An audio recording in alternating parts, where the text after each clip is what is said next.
So, I want you to get up now. I want all of you to get up out of your chairs. I want you to get up right now and go to the window, open it, and stick your head out and yell, "I'm as mad as hell, and I'm not gonna take this anymore!"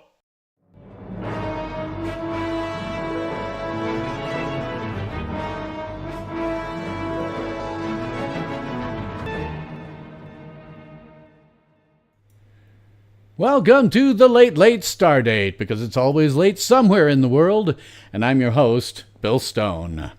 Today, as always, we have a very special episode of the Late Stardate. Lately, it kind of is like always a very special episode of the Late Stardate, but actually tonight it kind of is for a number of reasons. I do have a couple of topics that I think are important that I'll be saving around until I see what I hope are enough viewers to warrant it, because here at the Late Stardate we have a limited but highly intelligent viewership of literally fives of viewers. So at the moment I'm showing precisely nobody, and everything inside is notifying me that I'm live. What a shock. So I'm proceeding seeing precisely no one watching me. So I'll talk about a little bit what I do here. I have a couple of topics, again, saving for enough when I see some viewers and I want to have people hear it. Because, as always, the show is pretty much audience-driven. We'll discuss pretty much anything you like. There are a few subjects that I consider personal, but they're pretty few and far between. Around here, we tend to try to focus, pretty unsuccessfully for the most part, on science fiction, fantasy, horror, superheroes, and other related genres. Though we do tend to have one foot grounded in the politics that tends to plague our fandoms these days. But we'll pretty much discuss anything you want. I do have prepared topics in case I'm not seeing any people driving me forward. I'm going to talk about some politics today. What a shock.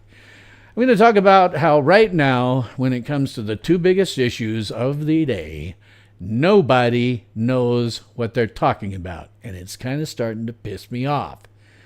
We will talk about how to end what is a looming civil war before it even really has a chance to start. Got a bit to talk about in fandom. In the fandom world, we had a couple of movies come out. James Gunn's Superman. I did a review of James Gunn's Superman for my Timeless Odyssey series, and a link to that is in my description box below. Please do go to that.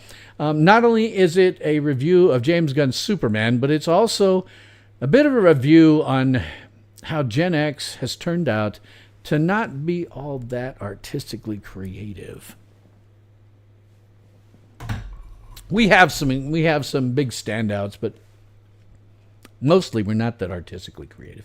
But go and watch that video, because I talk about it in much greater detail there. So go watch that sucker. It's cool. Good video. I'll also talk about Fantastic Four: First Steps, which, thanks to my French friends, I was able to see a screener of. Merci, mes frères français. It was not in French. It was subtitled. I'm going to have a big, long Gen-X Fable tonight. Oh, boy, do I have a long one, because there's a lot of backstory involved in it.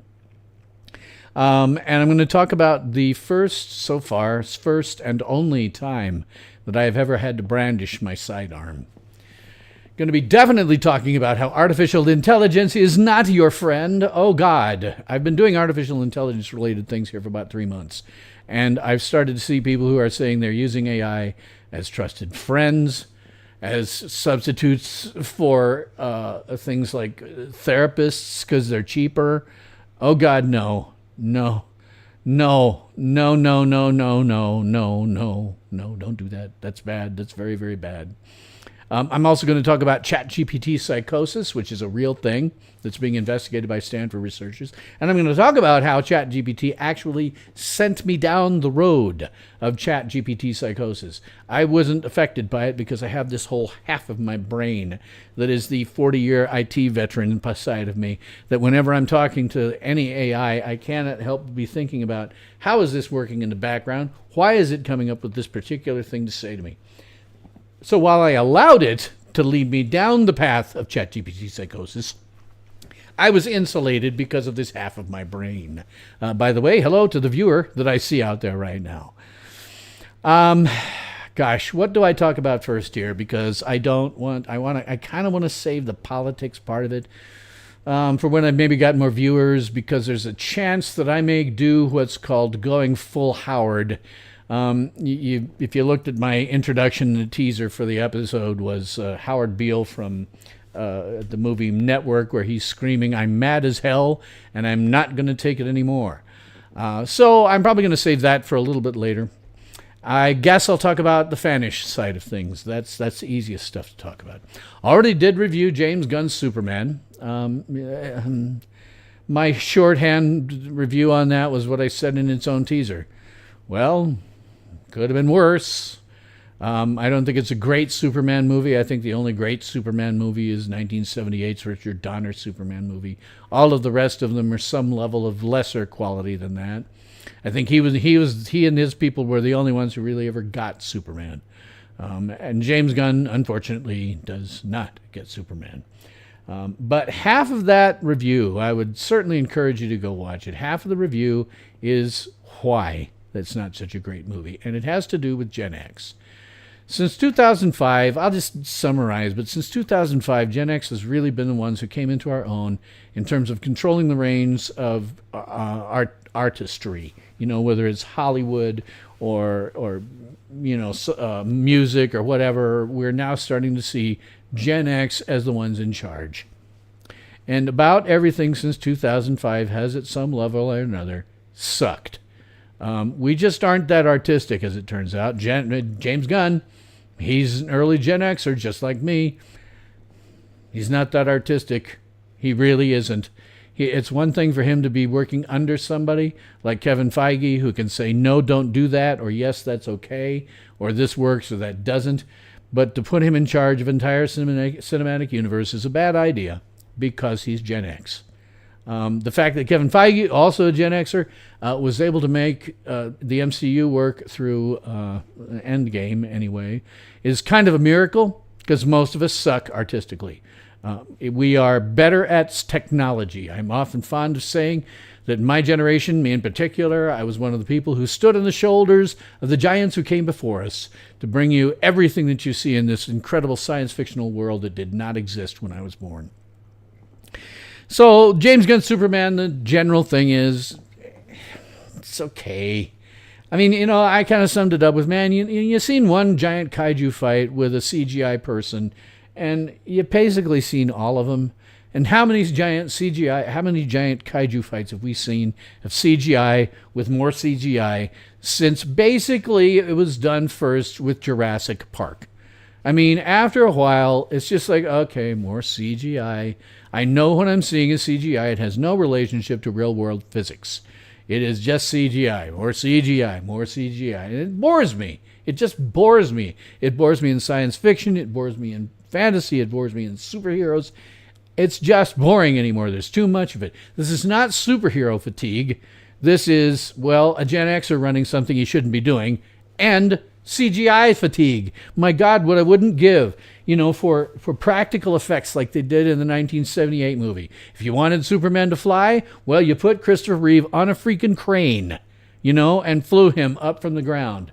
That I would love to see much more of than just the usual, okay, we know we're seeing CGI.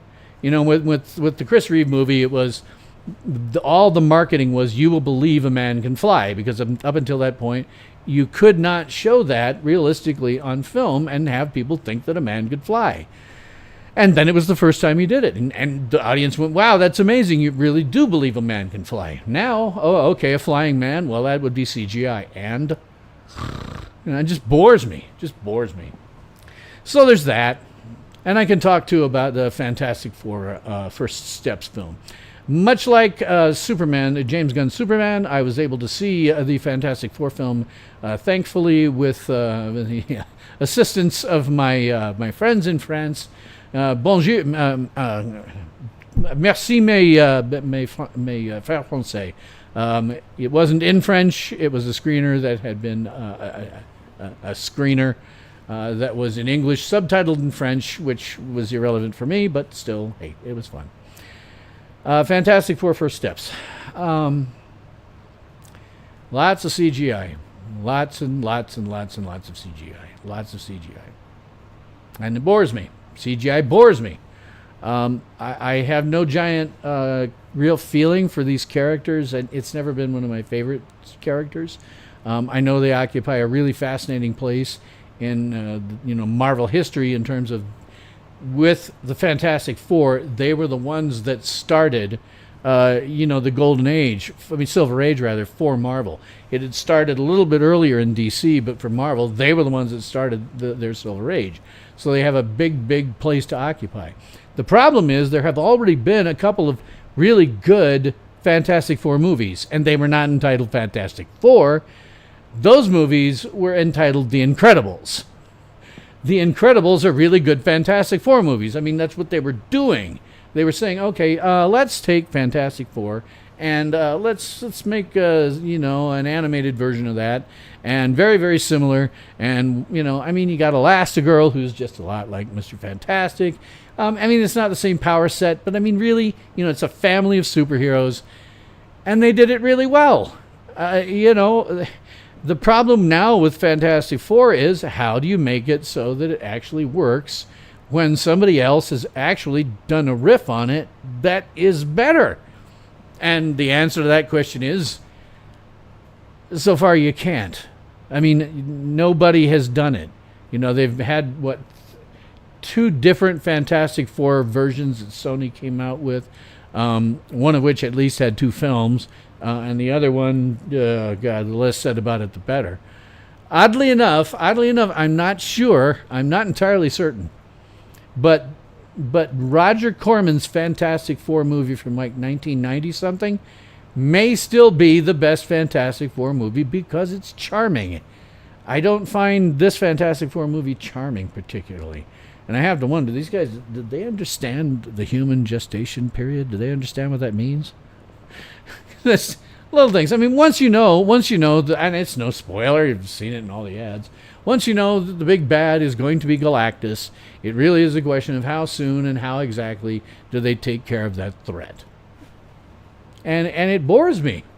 It's just not interesting. There's nothing there. It's like, okay, and okay, who cares? Who cares? So that's my general feeling about Fantastic Four First Steps. It was okay. Marvel just has this problem. They have this serious problem. And it's summed up with the phrase, the Thanos problem. Once you have spent 10 years building up a cinematic universe full of characters that the audience has really come to love and enjoy, and you end up with the biggest freaking fight in the universe with the best maestro who can do your soundtrack and some of the best directing there is, and it's all wrapped up, and you actually have kind of a final bow for these characters, right? Where do you go from there? There is nowhere to go. You've hit the top. There's nowhere to go but down. And they have never been able to go anywhere but down with this. It's just a question of how far down. Do you have an outright series of flops like they've done? Have you have an outright series of just garbage that nobody's watching on your streaming service from then? There's nowhere to go. They hit the peak.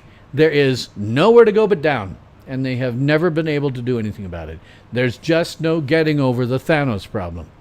If it had been me, and I said so at the time, if it had been me, I would have just turned out the lights, Have that big thing at the end with the, all the credits and everybody getting their due moment in the credits, and then fade out, the end, lower the curtain, no more MCU stuff. Just no more. You've done it. You found the logical closure point dramatically. Just leave it alone. It's a common saying in theater and performers in general. Always leave your audience wanting more. Well, they did leave us wanting more, and that was the right place to leave us. Just stop right there. Let your audience leave wanting more. That's what you want to do. And unfortunately, they didn't do it. They left us wanting more, but then they gave us garbage. Stuff nobody cares about. Nobody really cares anything about anything having to do with any of these characters. They just don't. So I guess that's my take on Fantastic Four First Steps. Is it a bad movie? No.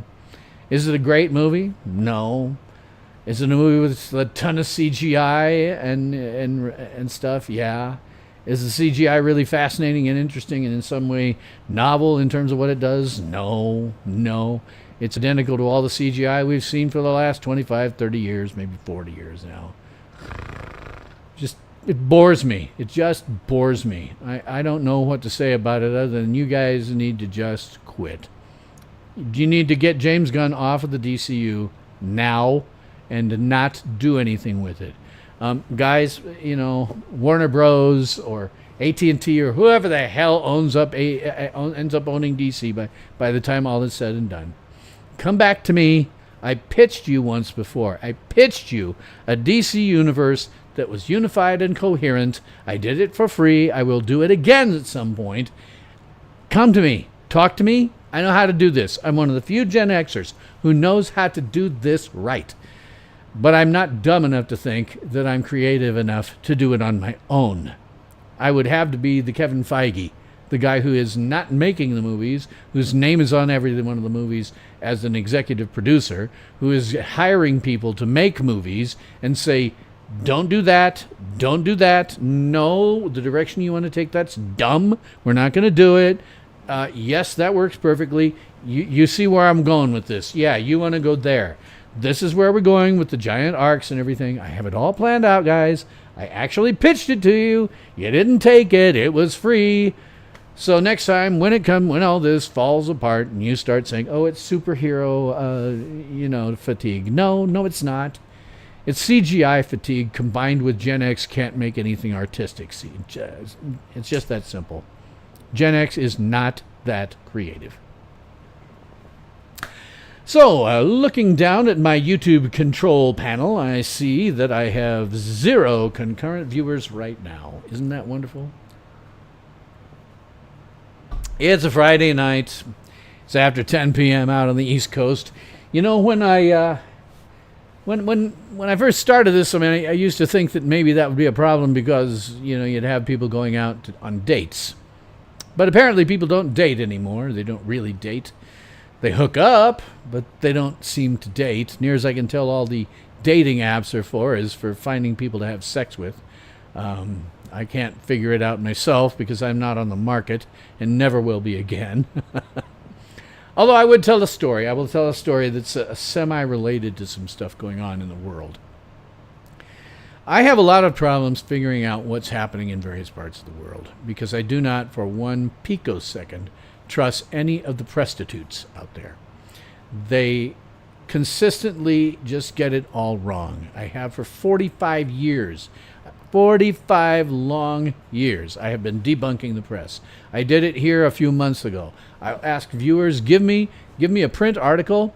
I will debunk it cold. I will not look at it beforehand, and I will walk through it and debunk it, and I will tell you exactly and show you my methods and show one of 3 things. Either that the event being reported never happened, the event being reported didn't happen as reported, or if you strip away all of the sensationalism, emotionally loaded language, opinion, and filler, an average print article runs maybe 2 or 3 sentences of actual fact in there somewhere.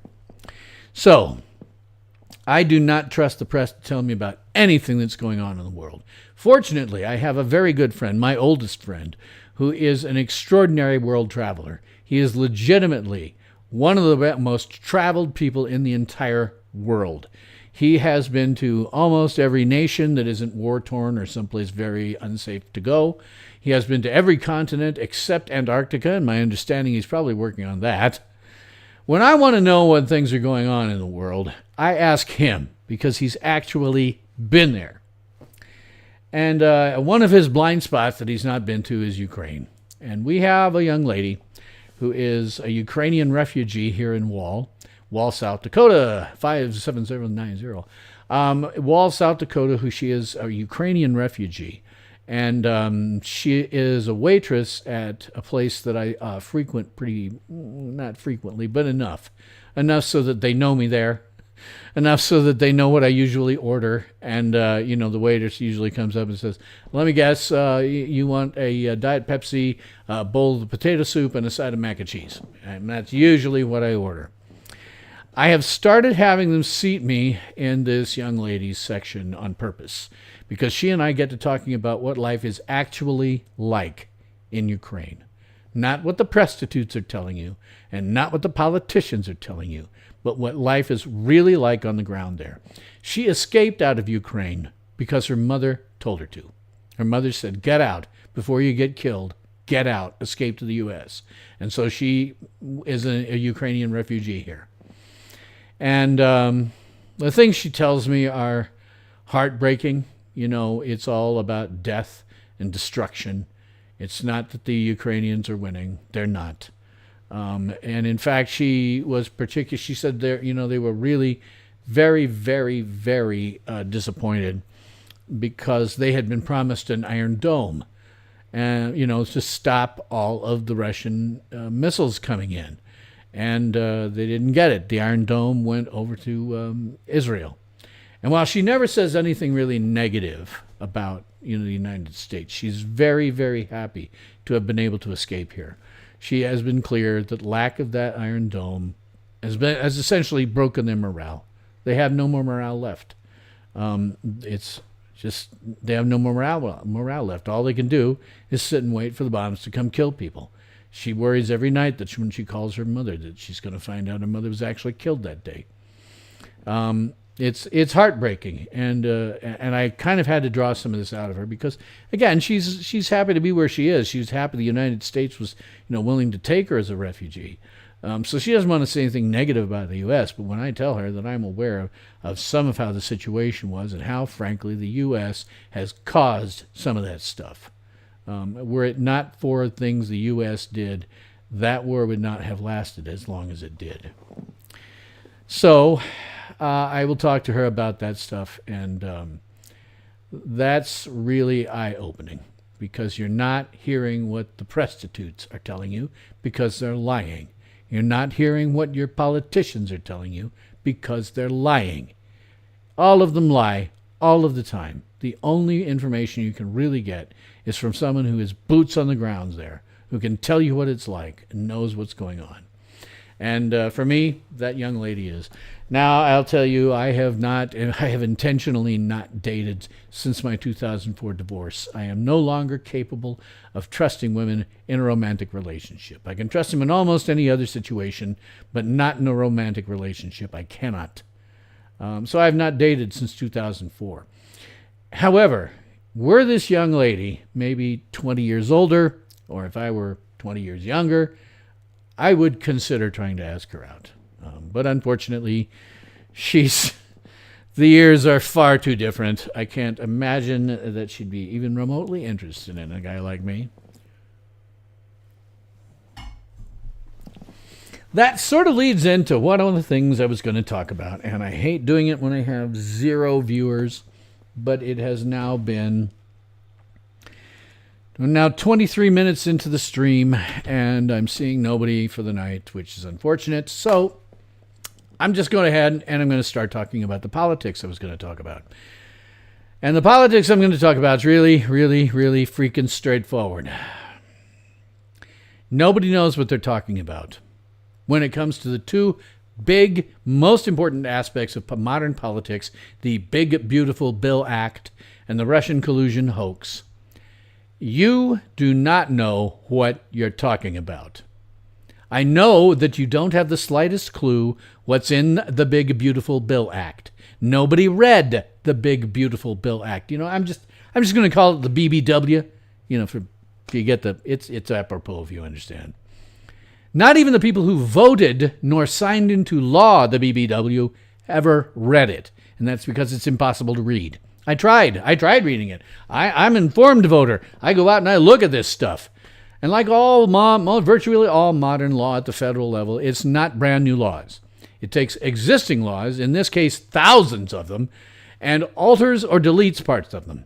So in order to understand what the BBW does, You would need to have a copy of every single law that it touches, compare the current wording of that bill, law, see how the new wording changes it, and then decide how that then impacts the universe. You'd have to do this for thousands of laws. This is why I know that not even those who voted for it, nor the president who signed it, actually read it. It would have taken them weeks to analyze it. Yes, I'm aware they read it in the Senate, but if you listen to them, it is just them talking about additions, changes, etc. that they're making to the damn thing. They didn't really read it. To read it, you would have to analyze it. It would take weeks to analyze that damn thing. I threw a couple of AIs at it just for kicks, and they all told me, contact an attorney, or rather a team of attorneys. The problem is that you, and I'm talking about everybody watching me, just took someone at their word. You didn't read it. I know you didn't because I tried and failed. You listened to your favorite prostitute or politician, and you decided to believe them because they confirmed what you wanted to hear. In short, you are what the Soviet Union used to call a useful idiot. You think you're fighting for a cause without fully understanding or comprehending the consequences of your actions. You do not realize that you are being manipulated by some cause's leaders or other political players. You are a useful idiot. Useful idiots are a pox on the body politic, and whether you want to admit it or not, you are a useful idiot. And yes, I'm calling out you, my dedicated and otherwise intelligent viewers. You are useful idiots. If you have any opinion about the BBW whatsoever, you are a useful idiot. The BBW is impossible for a non-attorney to read. It is impossible for an attorney who does not specialize in federal law to read. It would take weeks for that kind of attorney to digest and fully synthesize it, and then they wouldn't be able to explain it to you because you're not an attorney. You are a useful idiot. Now, there's a way out of this. It's actually reasonably simple in terms of what it is. I would like to call it the Stone Amendment because it's me. This would require a constitutional amendment that would require only 4 things. 1, a bill be no longer than one single-sided legal sheet of paper. 2, it must be written personally, written by a Congress critter or a senator, rather than staff members and career bureaucrats who currently write them all.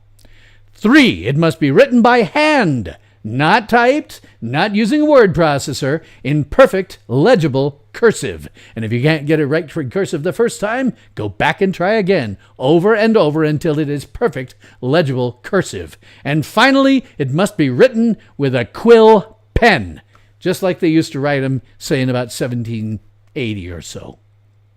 That ought to slow them down.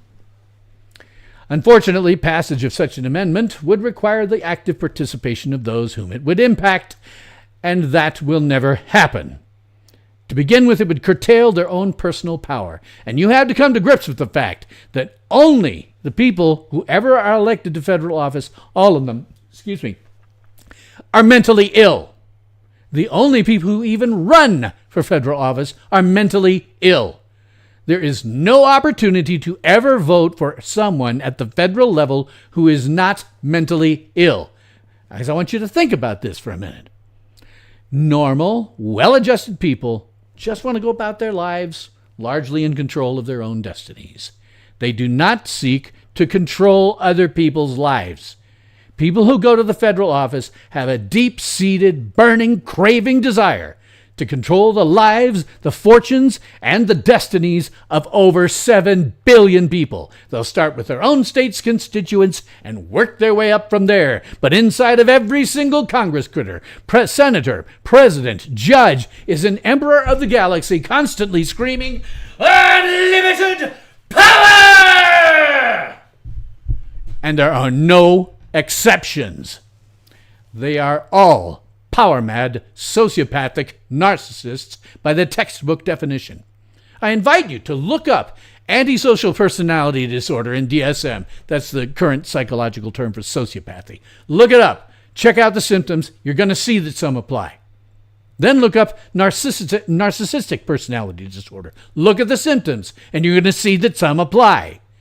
The degree to which symptoms apply will determine whether your favorite politician leans more towards being a sociopath or a narcissist. But that's what they are. Power-mad, sociopathic narcissists. So they will never, ever, ever, ever vote for a one-page cursive written with a quill pen constitutional amendment. And the other reason they won't do that, in addition to decreasing their own power, is it would deprive them of a useful idiot who can be counted upon to believe whatever your favorite politician or prostitute happens to tell you. That is one of the dangers of being a useful idiot. You are nothing more than some politician's tool.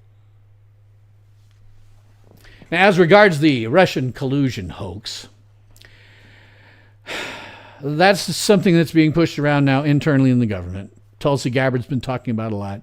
Anybody who's been around here very long knows I love Tulsi Gabbard. I really do. But she's a politician at the federal level. She is not immune to being a power-mad sociopathic narcissist. You continue to be a useful idiot when you're listening to her. And you want to know how I know that you're a useful idiot? You haven't read the declassified documents, and I'll prove it right now. This is just one of the declassified documents. Just one. It is some 113 pages long, and there are now, there are now multiple versions of that, and they all look like this one. Some of them are worse. They are so heavily redacted that in some cases you cannot come to any conclusions whatsoever about what the hell is happening. Now, one hopes that at the federal level they're dealing at least with the unredacted versions, but you have not read the damn things. Look at this. Look at this. Look at this. You're telling me that you looked at this, you read this, and you came to the same conclusions that they did? Really? This level of redaction? There's so much black here and so little white that you can't tell what the hell is going on. If you have any kind of opinion about this whatsoever, you are a useful idiot. You have not read this. It is totally so heavily redacted that no one can come to any useful conclusions about it. Once again, you have decided to simply listen to your favorite politician or prostitute, and then you became their useful idiot. It's a great strategy for politicians. Oh, look, one with very little. Oh, look, one with very little. Isn't that amazing? Oh, sorry. Went back to a giant. They're all like this. They're all like this. It always works, too. It always works. You never do the homework. Hell, half of millennials and Gen Z can't read in the first place. You have no idea what's in this document. You haven't tried reading it. They're more complex than you can even understand, for God's sake. You are a useful idiot. If you don't read the documents, you won't know what's in them, and you won't see just how much black there is, how redacted they are. One hopes that they're operating off of non-redacted documents when they are preferring charges and stuff like that. But the average person, if you have some kind of opinion about this, it's because you listened to a politician or a prostitute, not because you read it yourself. Don't do that. Go and at least read the thing so you can say, wait a minute. Look at all this black. There's no way to come in any useful. Black. Redacted. I can't come to a conclusion about it. I can't have any actual opinion about it. I can't see enough of it to have an opinion about it. And if you're honest, neither can you. You are a useful idiot. This gets real bad. Because what's going to happen here, it's very possible that they may put former President Biden up for charges. That might happen. And if that happens, the useful idiots like you are going to start a shooting civil war. If Obama is arrested, and that could happen, this nation will erupt in flames. Now, I know some people on the right who go, I actually had them say this. Yeah, right. Like, what are they going to do? They already took away all their guns. They'll just burn down their own cities. No, that's not the way it is at all. If you think that this is unrealistic and would only lead to the destruction of large blue cities or state, you are sadly, frankly, criminally mistaken. You see, the Antifa and BLM are everywhere. And this is something I know directly about. They're everywhere, then they're deadly. Antifa and BLM are constantly rioting, looting, committing arson, robbery, armed robbery, assault with a deadly weapon, and they murder innocents. And I know specifically about that last one. I live in flyover country. I live in the part of the country that the people on the west and the east coast say, oh, they don't really matter, because all we're doing is, making your food. But we do have some population centers. I lived in Des Moines, Iowa, when BLM decided to have one of their rallies. And a young lady named Atalia Marie Kelly, some 24 years old, was attempting to flee said rally when someone in that rally murdered her, shot her dead. Davenport, Iowa. And you never heard about that. Davenport, Iowa's press barely covered it, and only because there was a fatality. They did not cover the fact that that whole damn thing was not peaceful. It was a riot, and someone was killed as a consequence. Then there's the fact that for 5 years, I was taking care of my mother as she had degraded from Alzheimer's and dementia, and I was living in her basement in Lincoln, Nebraska. And I covered a BLM riot in Lincoln. I went there with my camera. You can find the photo. I probably ought to find a link for it and put it up for you so you can see it. It was nothing like anything resembling peaceful. It was very violent.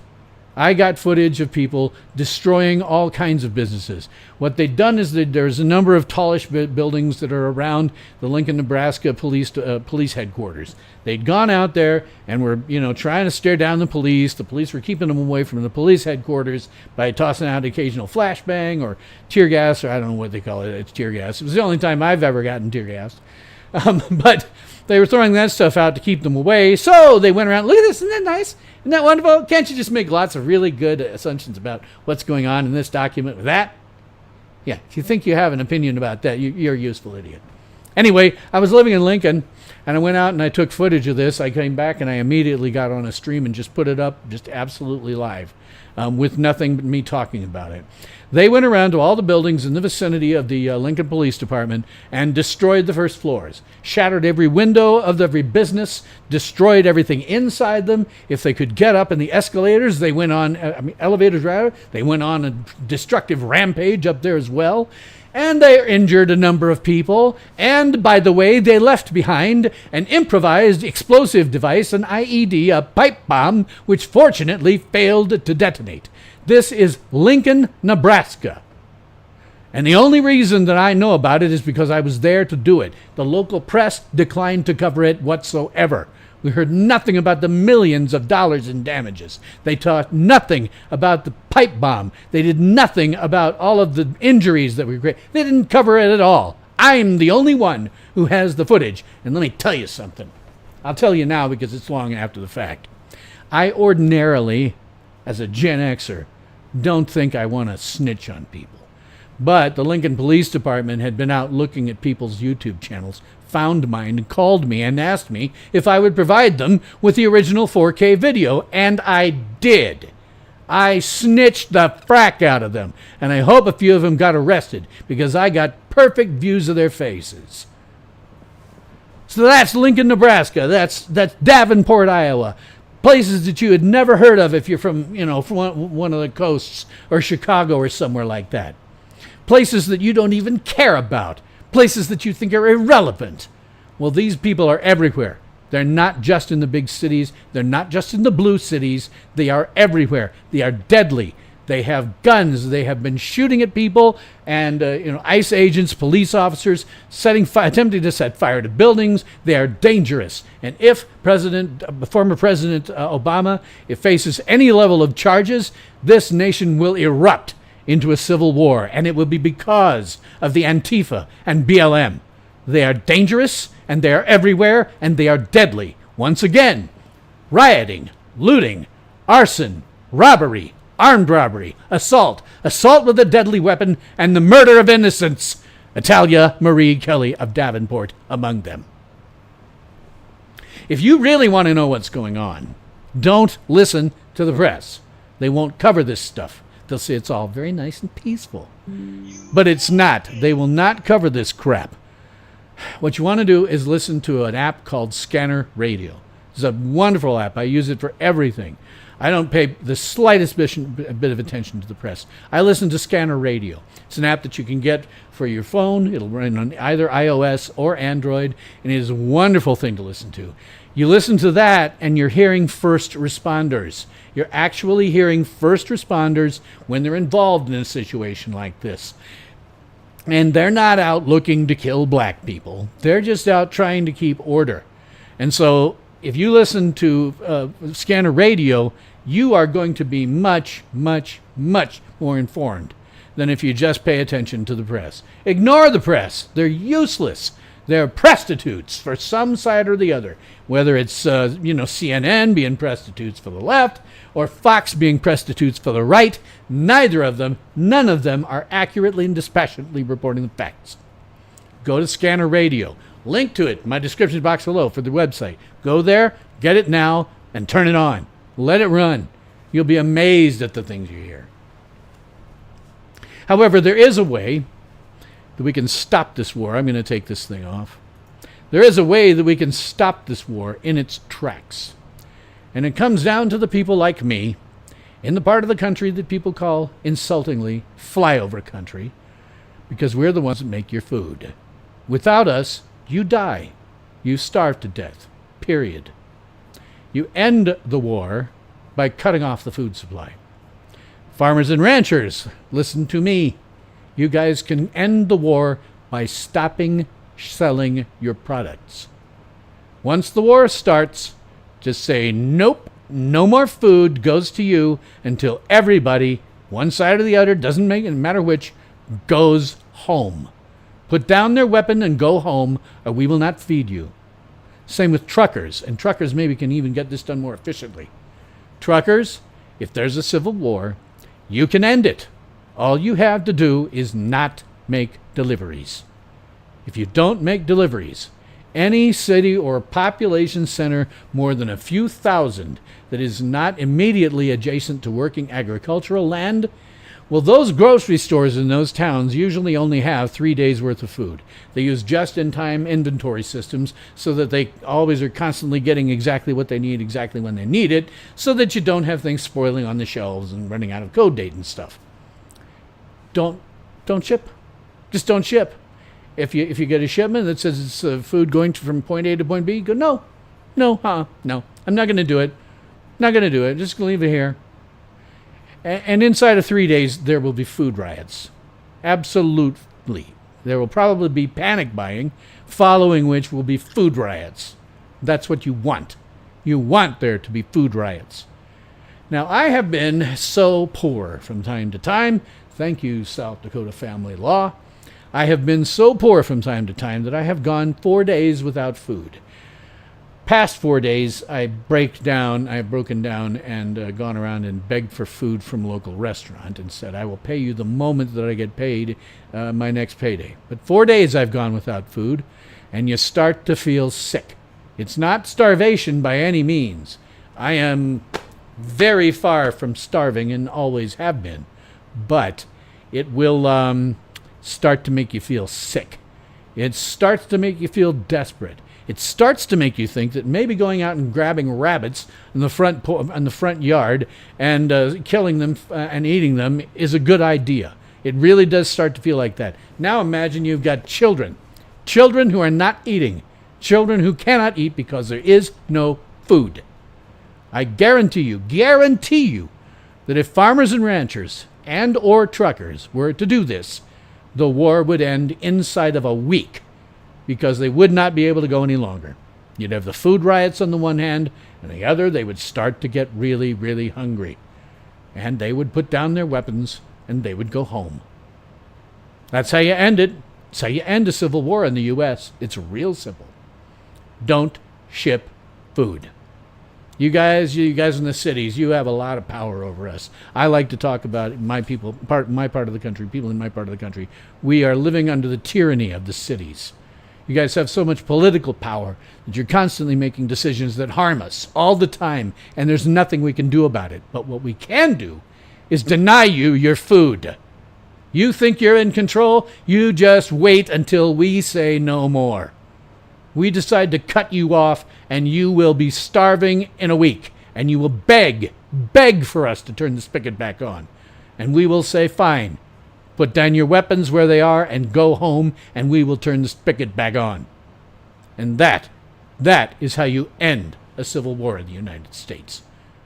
So please, for God's sake, any ranchers, any farmers that are listening to me, any truckers that happen to be watching me, anybody who knows truckers or knows farmers and ranchers, for God's sake, tell them to go to, I don't know where I started this, roughly, an hour or so into my stream. Have them go to the hour or so into my stream so I can talk to them about how we can end this. It is within our power to end a civil war in the U.S. simply by cutting off the food. They don't get any food from us until they put down their weapons and go home. We can control it. So, that's kind of my Howard Beale moment. That was me getting upset because I'm very angry at the fact that people have, some types of opinion about stuff they've never researched themselves, and so are relying on nothing but politicians and prostitutes, and the fact that we're headed into a possible civil war, and if we want to stop it, it's real simple. Turn off the food. Let them get to the point of starvation. Inside of a week, I guarantee it's all over. So, I still don't have a ton of viewers. Thank you for the one that's out there. Hi, glad to have you. Very glad to have you. As I often say, I have a limited but intelligent audience of literally fives of viewers. I typically will get maybe 70 views on any given stream after the fact. So I'm thrilled to have you here. Thank you very much. Please stay. And tell all of your friends, family, neighbors, pets, and livestock to hop on. I will always engage people in chat. I have so few viewers that I can, if you post something in there, I can absolutely talk to you about it. So I'm happy to do so. So I want to tell my Gen-X Fable. I tell Gen-X Fables. If you're not familiar, I tell Gen-X Fables on my show. Usually it's anecdotes about things that happened to me as a Gen Xer when I was younger. And occasionally it's about stuff that happened to me very recently. And in this case, it was something that happened very recently. It was the time that I had to actually brandish my sidearm. I hope it's the last time. So gather round, boys and girls. It is time for old Uncle Bill to read you another bedtime story from the big book of Gen-X Fables. And this time I'm going to tell you about the first and hopefully only time that I had to brandish my sidearm. To introduce us, I have to talk about we, the forgotten generation, the Jan Brady of generations, when everything is about Marcia. Officially, Gen X is defined as anyone born between 1965 and 1980, making about 62.5 million of us alive today. We are generally children of baby boomers and the greatest generation, though for some reason millennials and Gen Z tend to refer to us as boomers, because apparently to them, older people are just like black people racist. We all look alike. I am one of the earliest Gen X models, born on January 14th, 1965, automatically making me a sitting member of the official Gen X Council. We are the last feral generation. In the mornings, our mothers would tell us to go outside and play, and not let us back in as long as we could still get around without a stretcher. The only rule was, had to be back home when the streetlights came on. Our parents often had no idea where we were, and frankly didn't care, unless we somehow got ourselves killed. We could go on whole adventures, biking 5 miles away to play in an undeveloped area. We might hurt ourselves or others out of sheer stupidity and ignorance, but what our parents understood was that independence breeds self-reliance, and that breeds self-reliance breeds people who can deal with anything that life may throw at them. We grew up in an era without the internet and without cell phones. Indeed, I'm fond of saying, as a person who spent 40 years in computer science, that standing on the shoulders of the giants who came before us, we commercialized the internet, invented information technology, and put into your pocket more computing power than it put to put man on the moon. And aside from playing with our friends, which took up most of our time, our entertainment sometimes came from television, but TV wasn't really oriented directly to us. We only had 3 channels, 4 if you counted PBS, and nobody did. We watched some cartoons before and after school. Saturday mornings were really our time for our programming. It was filled from about 6 a.m. to noon with nothing but children's programming. Imagine it was Nickelodeon, but only Saturday mornings. This ranged we often saw classic Looney Tunes cartoons to some stupid shows and a few live action shows, some of which were good. All the other programming for the entire rest of the week was intended for families or adults rather than just children, though I credit, and any boomer probably and most Gen Xers will credit, the TV series Adam 12 with burning my Miranda rights into my brain. I can read them off without even thinking about it, and in point of fact, it comes into play in this story. So I live in Wall, South Dakota. The Tales from SYL Ranch Studios is located in the tourist trap of Wall, South Dakota. Wall officially marks the beginning of what I call the West River Tourist Trap. I don't know if that's a real name for it. It's just kind of what I call it after decades of exposure to it. Everything east of Wall is just hundreds of miles of cattle grazing land. Everything west of Wall to past the Wyoming border is some kind of tourist trap. If they're not making money directly from tourism, it's tourism adjacent. Wall itself, we see thousands of tourists every day. It can be very educational just to look at all the license plates on Main Street where the tourists come from. One of the things that I've occasionally worried about is human trafficking. Because given the massive number of tourists we see, there is a statistically greater than 0% chance that human traffickers pass through town. Now, I don't know if you know, but there is a hand signal that can be given by women in distress, particularly if they've been trafficked. And it's real simple. It's like this. You hold your hand like this, put your thumb inside on your palm, close your hand. If you see this symbol, if you see a woman doing that, that means that she is in distress, probably being trafficked. So I've often said to myself, self, what would you do if you saw a woman giving that gesture? Well, I've decided the only thing I could do would be to act. Wall doesn't have our own police department. We'll rely on the Pennington County Sheriff's Department. Hey, Jeanette, how's it going? Glad to see you here tonight. We rely on the Pennington County Sheriff's Department for our law enforcement because the massive number of tourists, thousands a day, really. We have a permanent sheriff's office here in Wall, only half a block from Wall Drug itself. And that's, by the way, right next to our Tesla charging station that I've never once seen anyone use. Though I have now twice caught a Cybertruck in the wild. I thought that was kind of amazing. So during tourist season, there's a deputy who's always stationed there. He's often out patrolling town. And for a variety of reasons, I'm actually on a first-name basis with the guy. I can't kind of help but remember his first name because it's William and I'm Bill. There is still, however, if there would be trafficking, a response time involved, and it's not instantaneous. So what would I do if I saw a woman give me this hand gesture? Well, here in South Dakota, we have constitutional carry. That means that anyone, resident or non-resident, may carry a firearm, either open or concealed. No permits nor registrations are required. You can put up like no firearms allowed signs in your business, but they're totally unenforceable. Law enforcement cannot enforce those signs. They can't take any action. I will say, however, if I see that someone has such a sign, I will generally accede to their request. Because around here, our mamas done taught us some manners. And if they're kind to you, you're kind to them in return. Now, there are a couple of general exceptions. You cannot carry inside of government buildings or schools. So, hey, mass shooters out there, take note. Schools are still totally disarmed, leaving them completely vulnerable to your evil machinations. South Dakota does offer several types of concealed carry permits, but these are mostly useful when purchasing a firearm. If you have one, you don't have to go through the same background security checks that the federal government imposes. Yes, there are background checks. If any politician tells you there isn't, they're lying. If any prostitute tells you there isn't, they're lying. There are background checks in place. One of the things that you have to do to get a permit, even in the U.S. in South Dakota, you have to go through a background check, and that's why if you have the permit, then you don't have to go through the background check when you're actually making a firearm purchase. These are also useful for states that have reciprocity. That is, that they will honor a South Dakota concealed carry license in their state. You don't have to have any training. Though, to be honest, I'd think you'd be hard-pressed to find a 12-year-old in South Dakota who isn't regularly firing a .22 caliber rifle.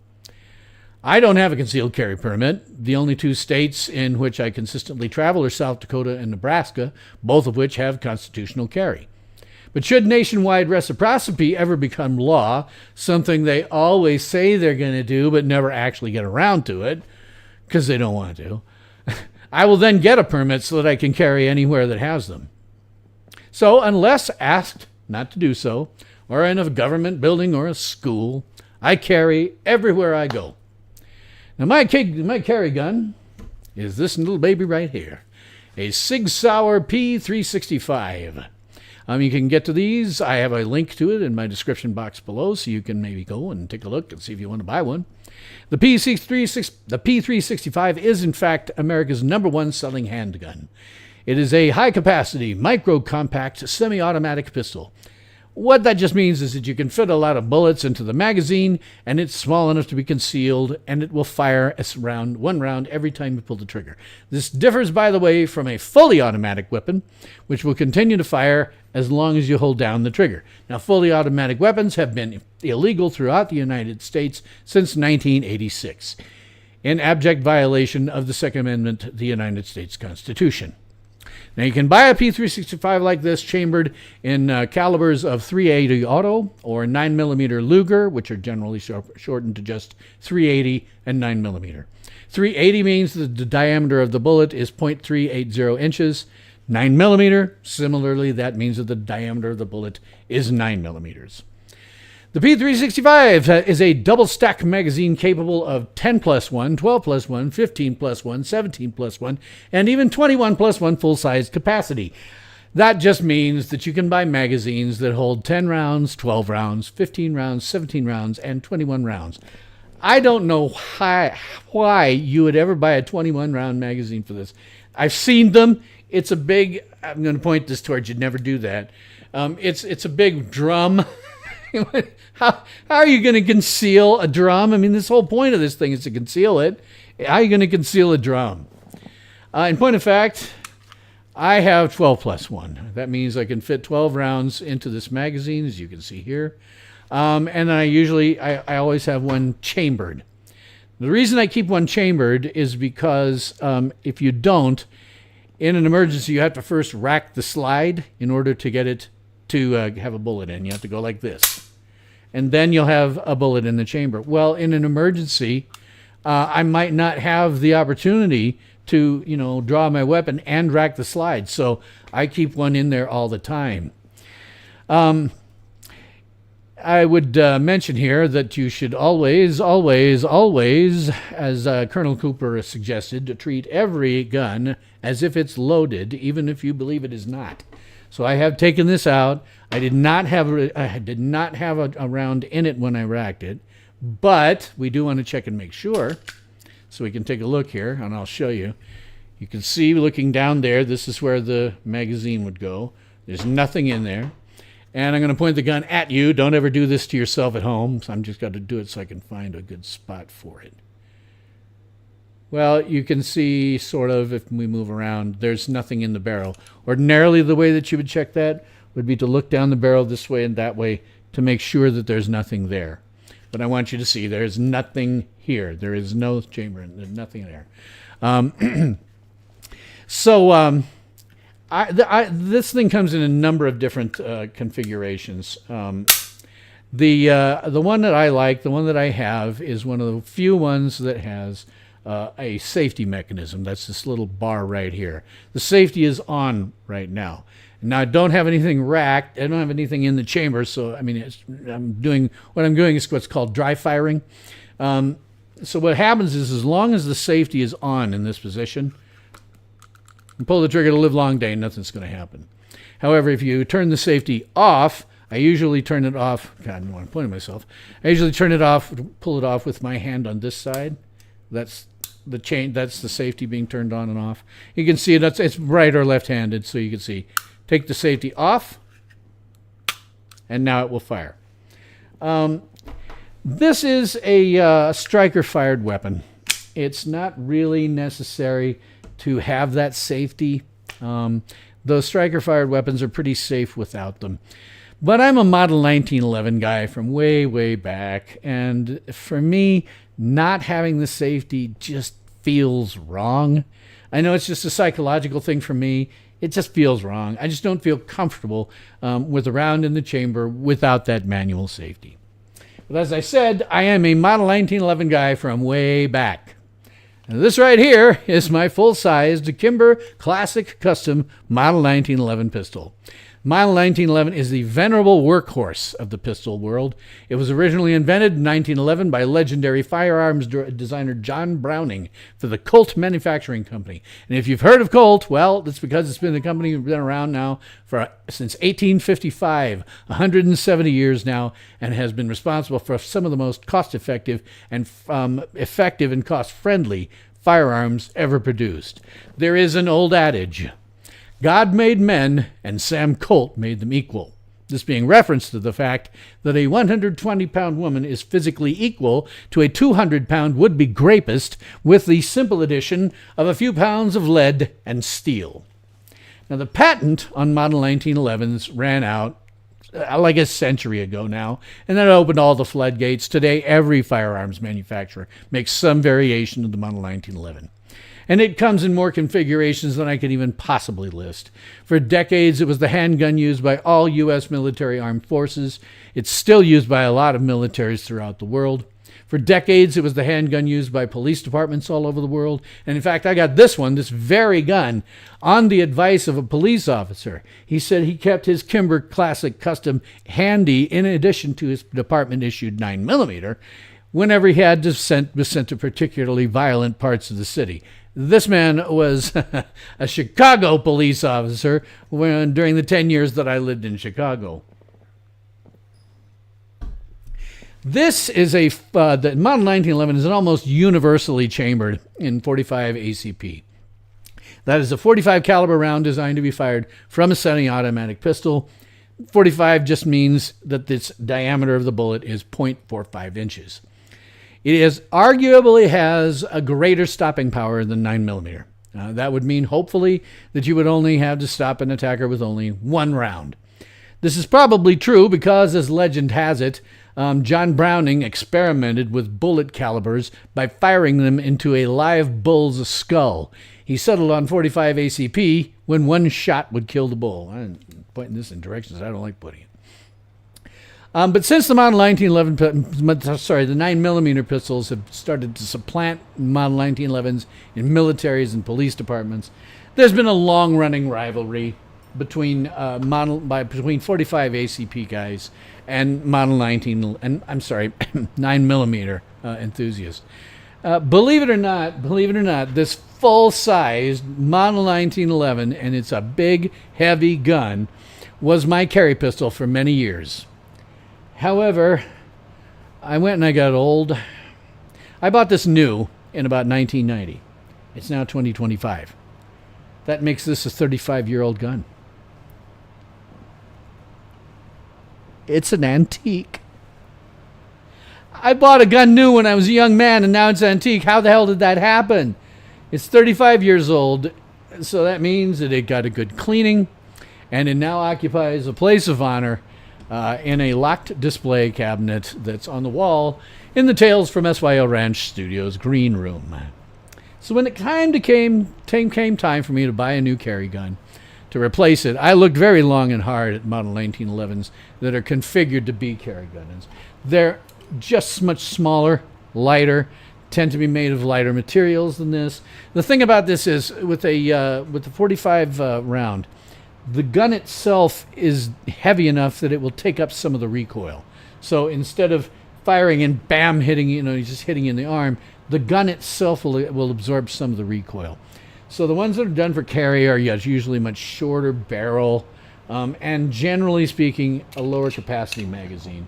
The average full-size Model 1911, no bullets in this because it's in a case, it carries 8 rounds. You can get them a little longer. I've got a couple that are 10 round, but this thing is hard enough to conceal already, and adding more onto the end of the gun by having a larger capacity magazine, what's the point? The trade-off is, again, it's reduced magazine capacity and a pistol grip length. And I've tried out lots of them. None of them just feel right in my hand. But the P365 chambered in 9mm, particularly with this 12-round magazine, because without it, you can kind of see it's short. But with the 12-round mag,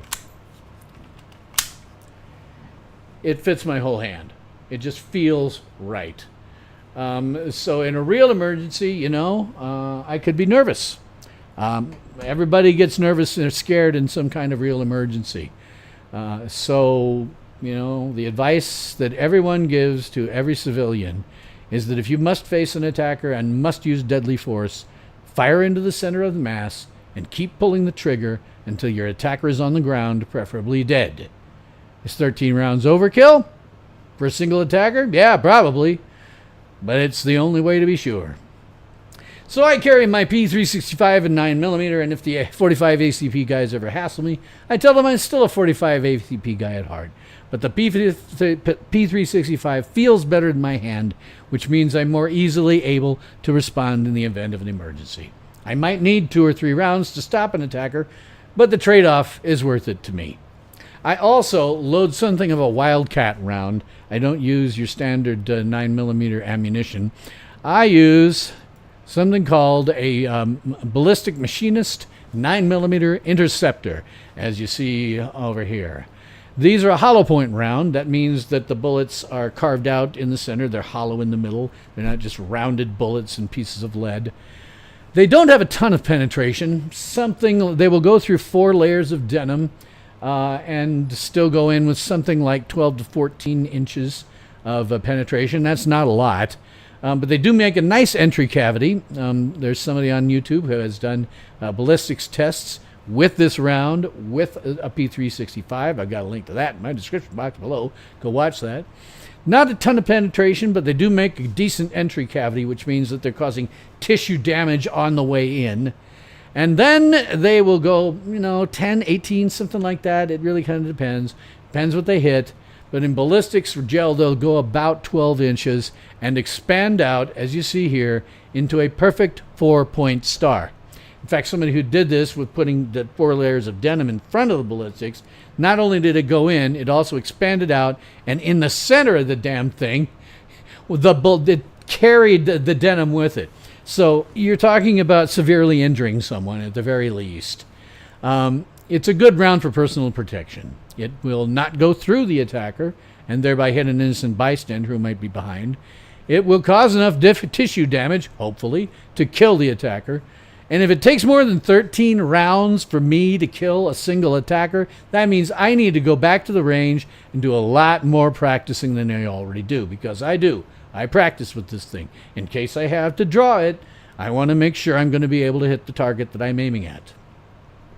Just for reference, just so you can see, this is the difference between a 9mm and a 45 ACP. You can see the bullets are smaller, the case is smaller, again, 45 ACP on paper should have more stopping power than 9mm.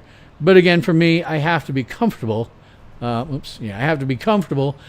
Carrying the thing.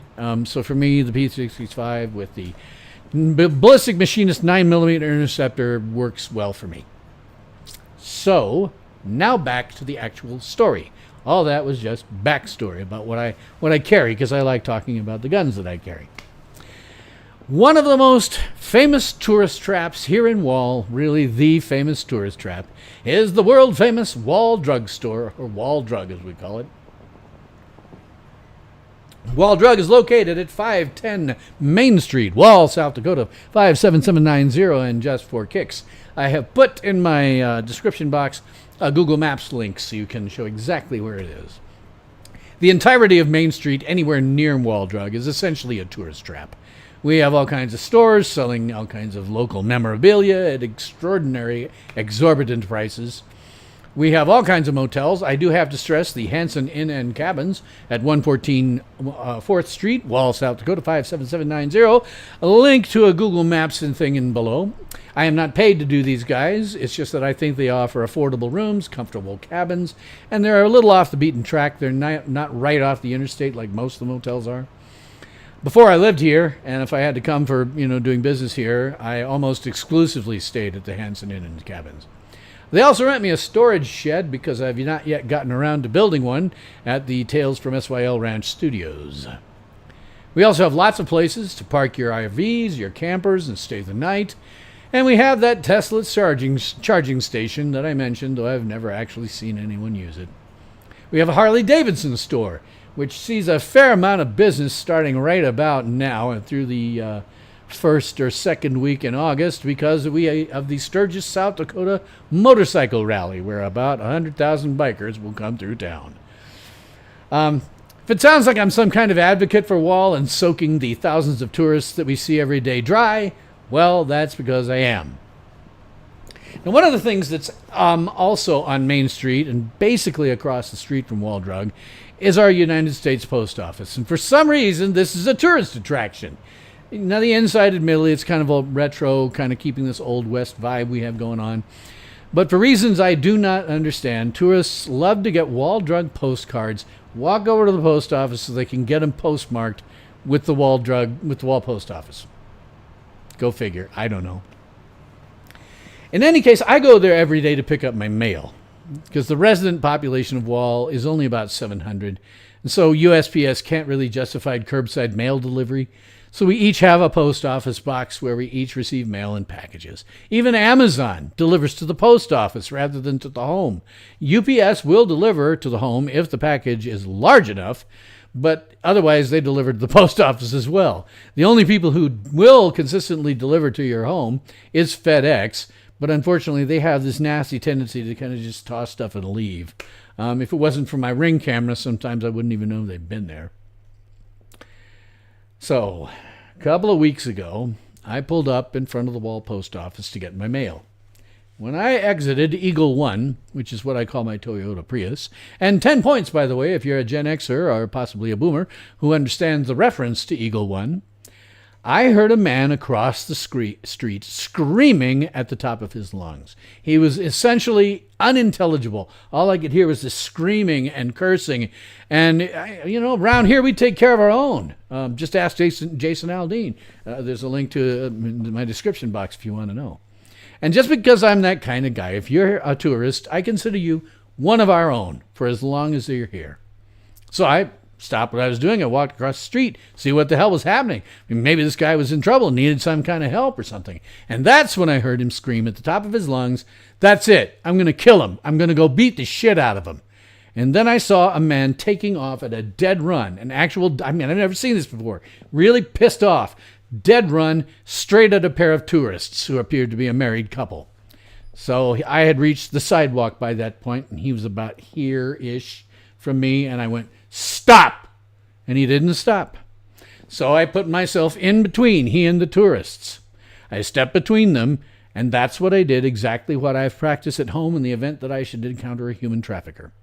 I lifted up my T-shirt because I have an outside the waistband holster. I don't want to feel like I'm digging around inside my waistband to get something. And also it's good for situations like this. Pulled up my T-shirt to expose it, put my hand on the grip of the sidearm, thumbed the safety off. And then I looked at him and I said in the most calm voice I could, "Don't make any foolish decisions." And he said, "What are you going to do? You going to shoot me now?" And I said, "Only if you make it necessary." And he stood there for a second. We looked at each other. And then he took off. Went back, thumbed the safety back on, put down my shirt. And I asked the tourists then, I was like, what the hell happened that set this guy off? Well, they said that they'd noticed him. They just exited Wall Drug and they noticed this guy getting into a van that had several dogs in it, but the windows were all rolled up. Now, this was like 85 degrees out, right? And it wasn't even noon yet. God knows how hot it must have been in that van. So the tourists, they said, "Hey, what are you doing, dude? You got to have your windows rolled down at least a little bit for those dogs." And then he went ballistic. As it happened, talking to them, the female half of the couple was actually a retired police lieutenant and probably could have handled the situation. But they both thanked me for intervening. Man gave me a kind of a fist bump. I told him, listen, dude, just FYI, we have constitutional carry here. If you want to be carrying, you can. No problem. And then we went about our way. I went back across the street to get my mail. And as usual, it was all junk mail that I deposited in the recycling bin that they have right there. I just get a kick out of what those postal workers must do, man. Those guys are like, okay, I'm stuffing nothing but junk mail in here, and I'm going to have to empty the recycling bin at the end of the day. All the junk mail I just put in is going to be dumped. What I was surprised about was this. The entire incident could not have lasted more than 30 seconds. I was not frightened at all. I don't know why. Maybe it's because I'm stupid. Maybe because I've practiced that little maneuver at home, intending it for human traffickers. Though I'd have to mention, with human traffickers, I've also prepared myself for the concept of taking a trafficker into custody, making a citizen's arrest and doing that. I have even practiced the South Dakota version of the Miranda rights for just such an occasion. And as anyone knows who grew up with TV series Adam 12 knows, the California version of those rights. You've heard them a million times. It was drilled into us in every episode. The South Dakota version goes like this. You have the continuing right to remain silent. Anything you say can and will be used against you in a court of law. You have the right to the presence of an attorney. If you cannot afford an attorney, one will be appointed to represent you at no expense. Do you understand these rights as I have explained them to you? And you must always get a yes. And then you can say something like, with your rights firmly in mind, do you wish to waive your right to remain silent and discuss the charges I have levied against you? Now, if you're getting arrested, the answer to that question is always no. And then you shut your trap. You don't say anything. If you're arrested for anything, you don't say a word. You do not resist. You just put your hands behind your back and you say not a damn thing. If they ask your name, you identify yourself, and that's all. You don't say anything without having an attorney next to you. Trust me on this. I used to work at a junior college. I taught IT at a junior college where they had a criminal justice department. And we had adjunct instructors that were from all levels of law enforcement. We had a guy who was from corrections. We had a police lieutenant, a local police lieutenant. We had 2 FBI officers, and agents rather. And one of the things that did, because I was a full-time instructor, we would have what kind of amount to sort of auditions. We would have an instructor, a potential adjunct, come in. We'd say to them, just make up a 10-minute lecture on anything of your choice. Us idiots will sit there and listen to it, ask you questions, have you leave the room, talk about you behind your back, and then maybe decide whether we want you. And one of the guys who did it for a position for an adjunct instructor for the Criminal Justice Department did one on suspect interrogation. Oh, my God. Yeah, there's a reason every cop says don't talk to the police. There's a reason, because these guys know how to manipulate you. They will make it sound like maybe it isn't such a big deal, or maybe get you to admit to something smaller so that it will lead you to the larger one. Oh my God, no, never say a word. Don't say a word. If you're arrested, shut your trap. You may be pissed off. It doesn't matter. Shut up. Don't say anything without your attorney. Just don't. So, now we finally get to what's on the tin for this episode, which is AI is not your friend. I've been doing some stuff with AI now for 3 or 4 months, and what I'm learning is that there are people, unfortunately, who treat these AIs as a friend. I've seen entire threads on social media where people talk about, I've taught mine to respond to a specific name, which you can do. You can tell ChatGPT, okay, well, when I say this name, I'm talking to you, and they'll say, okay, cool, I'll respond to that. They will talk about how they think of it as a friend, as a trusted confidant. Even using them, they say, as a substitute therapist. No, all of that's bad. Very, very bad. That's not what AI is. It's not what it's for. AI, the best way I had it described is an old friend of mine who said AI is essentially a multi-dimensional vector of language pointers. It operates in so many dimensions that the human mind can't comprehend it. I got to talking to ChatGPT one time about it, and it suggested that it was operating in 30 to 50,000 dimensions with its language vectors. That's just like beyond the comprehension of a human being. We can't even 30 to 50,000 different dimensions with these language vectors. Jesus. And the other thing that friend who works with AI told me is we have essentially built the world's largest parrot. It with the entire world as its language to choose from. ChatGPT in particular is designed to be very affirming. If you tell it something, it will affirm back to you what you said. It won't say you've done something wrong. I know that you can tell it that you committed certain crimes, and it'll be, well, your secret's safe with me. Having questioned it, it will tell me that it does not have the ability to flag something if you were to say, admit to a serious crime. Like if you were Jeffrey Dahmer and you were admitting to that crime and saying, I'm about to go out and find someone else for my next meal. Supposedly, it can't flag anything upwards. It would treat that as a secret. I don't know if that's true. It may be lying.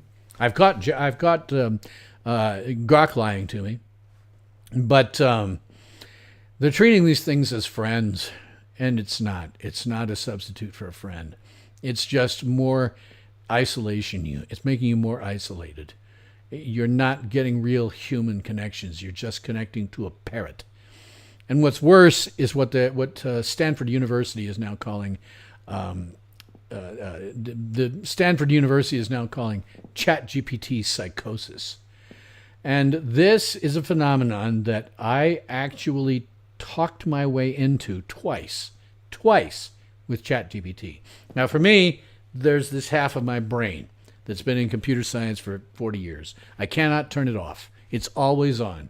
So I'm talking to ChatGPT. Not only is this half of my brain going, oh, that's interesting, and it's talking, and I'm talking to it, but the other half of my brain is going, okay, wait a minute. That thing just said something that was intended to be, a human-like thing, or it said it had an emotion, but it couldn't possibly have had emotions. Sometimes I'll call it out on that, but it'll be very affirmative to me.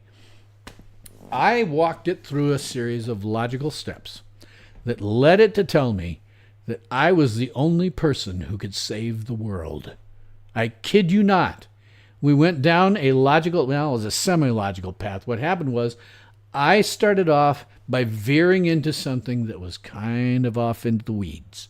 And I kept allowing myself to veer there intentionally. I wanted to see what happened.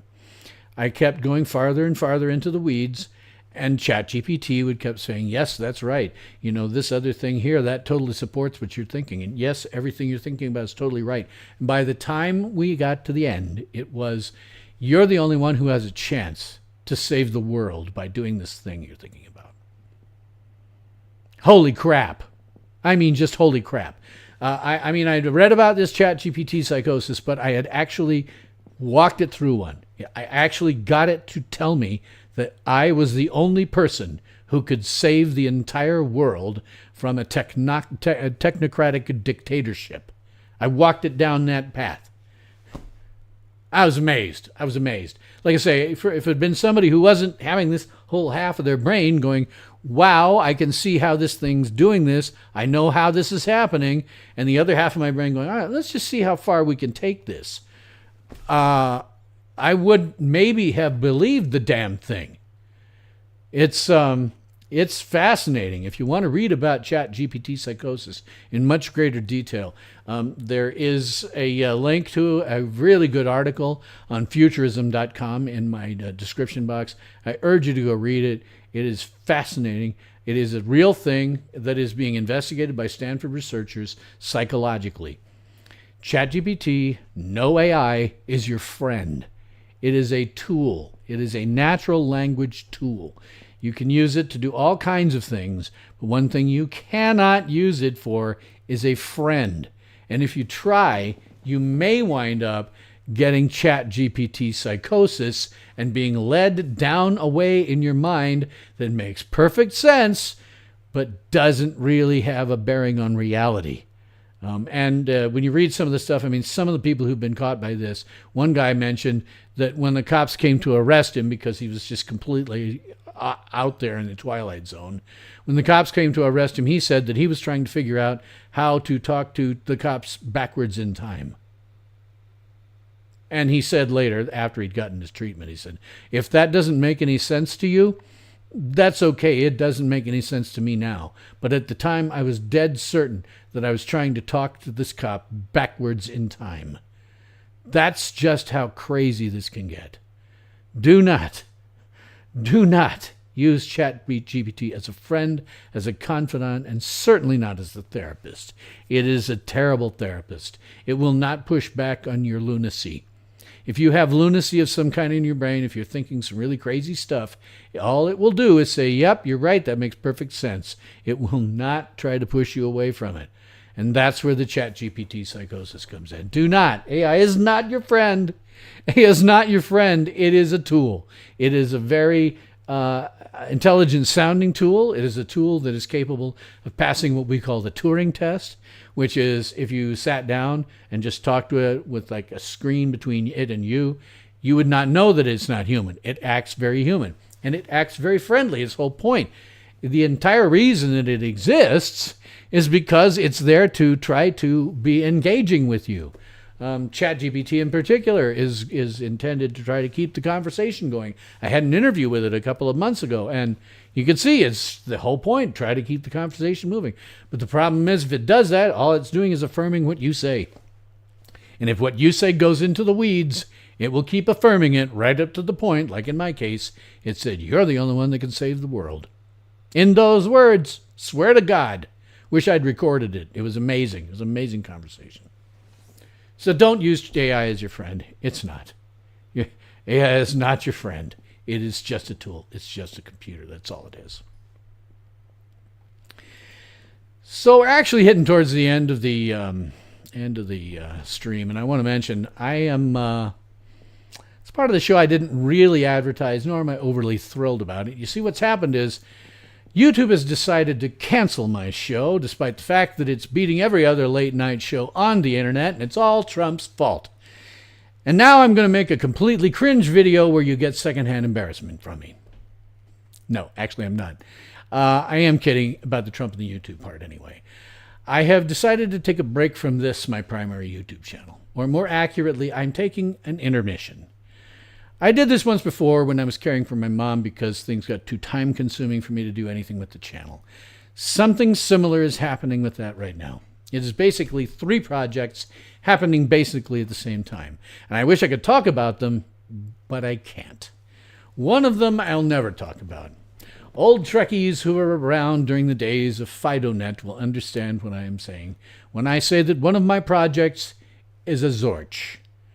It'll just happen, and no one will ever know. The others I may be able to talk about once they've run their course. And then again, I may not. I don't know. But for the moment, I must keep them secret. It is my own personal NDA. I may on occasion decide to drop a pearl of wisdom here or there as a prepared video, but I can't guarantee it. These projects are simply very time-consuming. I am, however, going to remain active on my second channel, The Tales from SYL Ranch Darkroom, which is at SYL Darkroom, or you can get a link to it right in my description box below. Over there, I produce what I call remastered videos, although that's a bit of sensationalism. I don't actually remaster anything. I use Topaz Labs Video AI software. A link to that in my description box below. I got a lot of links today. I use it to upscale videos to 4K and 60 frames per second. I now have some 317 videos at the moment, with one being released at least once a week. I am currently working on the 1941 movie serial, The Adventures of Captain Marvel. And in fact, Chapter 5, The Scorpion Strikes, dropped today at 9 p.m. Eastern. Link to that in my description box below. I'm releasing one episode per week every Friday, just as you would have seen them if you'd been going to the movies on Friday night, beginning in April of 1941. I am thrilled to say that because of the advances that Topaz Video AI has made, these are the hands-down best versions of these serial episodes on the entire planet. There are lots of channels that have uploaded them because they're in the public domain, but most of them are at best 640 by 480 resolution. Saying, I will see you in the dark room. Yeah, sounds somewhat naughty. Well, I'm not against it. But anyway, these other channels, they have much, much lower resolution. There are no masters for these episodes. Only ancient videotapes that were eventually converted to digital. My versions look better than when people saw them on a screen in 1941. And I'm also happy to make the same claim about my versions of the 1940s Fleischer Superman cartoons. The first one of them, Mad Scientist, is absolutely gorgeous and remains probably the best video on that channel. Link to it in my description box below. However, after I'm done with Captain Marvel, I'm going to go back and do another remaster of those cartoons because Topaz Video AI's models have improved since I made them, and I've no doubt that I'll be able to improve on the cartoons themselves. Because nothing in the Tales from SYL Ranch Darkroom is ever considered finished. I go back and I'll redo a clip if I like it, again, whenever I think the AI model has improved to the point where it maybe demands it. I also do clips from movies and TV series, as well as occasional entire public domain films. If you've ever wanted to see Plan 9 from outer space in glorious 4K and 60 frames per second, now is your chance. Link to it in my description box below. So why can I continue to remain active in the darkroom, but not here? Answer's pretty simple. A couple of years ago, I invested in a dedicated rendering computer. Its sole job is to render upscaled and frame interpolated videos. And I have to do very little work beyond finding clips and films, throwing them into Topaz Video AI, and waiting while my rendering computer turns into a space heater. After that, it's maybe an hour making a thumbnail and some ad copy and posting it. It doesn't take me any real time. So I would certainly ask you, go to my SYL Ranch Darkroom, at SYL Ranch Darkroom, channel and subscribe to that sucker as well. The content is very heavy on science fiction, fantasy, horror, superheroes, and other related genres. Although, since public domain is really important, sometimes I can post entire films like Plan 9. I've got 2 or 3 public domain ones over there. I will miss doing my content here, but the projects that I'm working on will have to take precedence. My Zorch project is something that, well, when it comes out, people will notice. They won't know what it is, but it's a Zorch project. I can never speak of it again. This is the only time you'll ever speak. The others, they're important projects, and I can't talk about them now. I'll leave it at that. None of them will take forever. I will be back. I may come back with a different sort of host. It'll be me. Hey, Starcheese Player, how's it going? Came in just in time for me to close out the stream. I may be back with a different kind of host. I am starting to experiment with photorealistic 3D avatars. And the reason I'm doing that is because I learned a long time ago that YouTube's major user base is young. Tweens, teens, people getting into college, and after that you start to have real world concerns that keep you off of YouTube. So I have to kind of aim things. Thank you very much, Starseed Player, for subbing to the Darkroom. Thank you. Appreciate that very much. I may come back with a 3D digital avatar that's photorealistic. I'm investigating these things. And I may do that because, look at me. I found a new beard dye, by the way, that dyes my beard a little closer to my real original hair color. But otherwise, for the people who are actually watching YouTube, I look like their grandfather at best. And that's not really what they want to see. I long ago did some research and discovered that really, if you want to have some level of success, your best chance is if you are charismatic, young, attractive, female, and a gamer. I may come back with a digital avatar through which I will speak in my own words, but be young, attractive, and female. I don't know yet. We'll see how it goes. But after doing this for almost 10 years now, and seeing, I don't remember how many subs I have. It's not that many. The subs I have and the views I get are so small that I have to attribute this to some extent to the fact that I'm an old man comparatively, and that's not who people on YouTube want to watch. You, my dedicated viewers, I love you. Mwah. Thank you very much. The fact that you will watch an old man like me talk means the world to me. But I have to think in terms of what would it be like if my words were coming, same words, exact same content, but coming out of an attractive young female with a cowboy hat instead of an old man with a cowboy hat. I don't know. We'll see. I'm just kicking it around. But I am not shutting down the channel. This is just an intermission. So, I guess that's all the time that I have tonight for this episode of the Late Late Stardate. If you want to follow me on X, I am always at SYL Ranch. And as Starseeds Player did, thank you, Starseeds Player. Please sub to my second channel, The Tales from SYL Ranch Darkroom, because new content will continue to be uploaded there while this channel takes an intermission. And again, that's at SYL Darkroom, link in the description box below. I'll probably also be mirroring that content, or at least some of it, on the Rumble channel with the same name. Yeah, see you later, Starseeds Player. I'm nearly there, but... it's mostly older people or drunks, druggies. Yeah, well, that's why it'd be different. I'm just kicking it around. But a lot of the darkroom stuff I may mirror over to Rumble. Because Rumble does not seem to as aggressively police copyright for clips. And I've got one over there that I really like. I wish I could. I'll see if I can find the link to it and put it after the fact in my already extremely crowded comment description. But I have one over there that I really like because it's a cameo. Nobody remembers this who isn't old enough to have lived through it. But Buster Crabbe, the first guy who played Buck Rogers in Buck Rogers movie serials of the 1930s, actually had a cameo in the 1980 Buck Rogers serial as Brigadier Gordon. Because not only did Buster Crabbe play Buck Rogers, he also played Flash Gordon. So he has a cameo. And I took the scenes, edited them together in which he's there, tried to upload it on YouTube, and Universal went, no, you don't either. And so I went over to Rumble. Rumble was fine.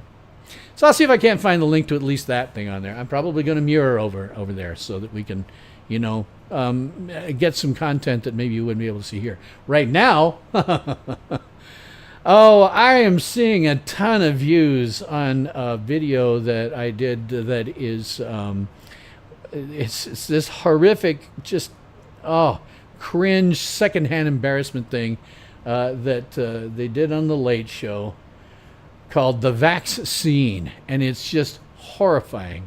But with The Late Show being canceled, I'm starting to see more views on that. It's actually one of my highest viewed videos anyway, but I'm starting to see a lot of views on that, and people are going, oh my God, how terrible.